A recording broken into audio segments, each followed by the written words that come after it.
over in Ohio, Senate Republicans and another key Republican are racing to rescue the Democrats from their own bad decisions. Here's Republican Governor Mike DeWine directing his House to burden the Ohio taxpayers and change Ohio's law simply to accommodate Democrats' thoughtless whims. Ohio is running out of time to get Joe Biden, the sitting president of the United States, on the ballot this fall. Failing to do so is simply not acceptable. This is a ridiculous, this is an absurd situation. When did it become the GOP's responsibility to make sure the Democrat candidate got on the ballot? I thought it was the Democrat campaign's responsibility. As a reminder, established Ohio law requires presidential candidates to certify their nomination to the Secretary of State's office in Ohio 90 days before the election. This year, that date is August 7th. But through incompetence, laziness, and a lack of caring about the laws of Ohio, the Democrats scheduled their nominating convention on August 19th. Not the Republicans, the Democrats did that.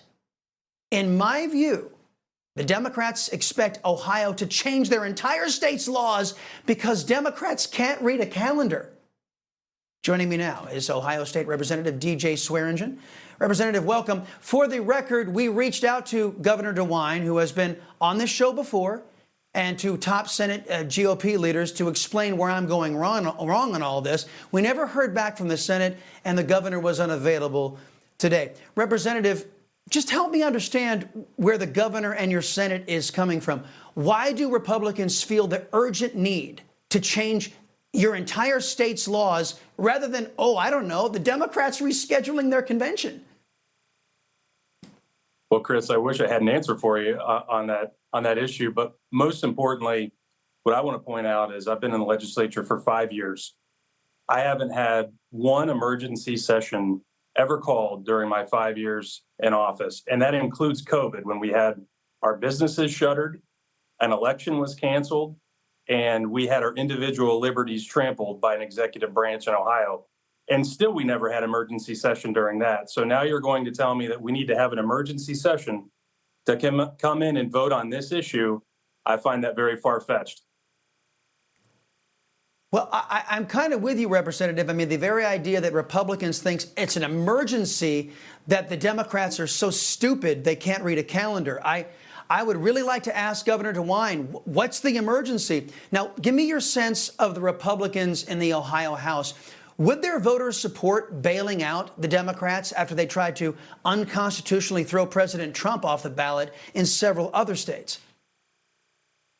Well, I've had numerous constituents reach out to me today and say, don't you dare do this or participate in it. I mean, number of text messages, phone calls, emails. So I know what my constituents want, and they've been very clear that this is a problem of the DNC, and they can solve it by moving their convention up. So let them solve their problem that they caused. And that's been the message from my constituents today. Well, let me just ask you really quickly. I've only got about a minute left.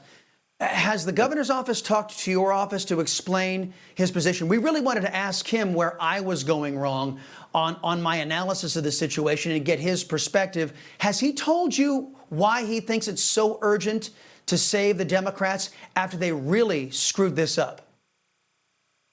No, sir. They have not contacted my office. And if they did, I would point them to what's happening in New York with President Trump and sham litigation proceedings and say, you know what? If the shoe is on the other foot, I have no assurance that this would be done for President Trump, especially as he's hauled into court unfairly and unjustly in New York.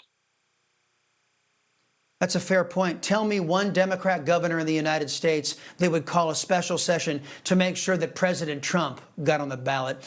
Representative DJ Swearingen, thank you very much, sir. Appreciate the time and being Johnny on the spot for us.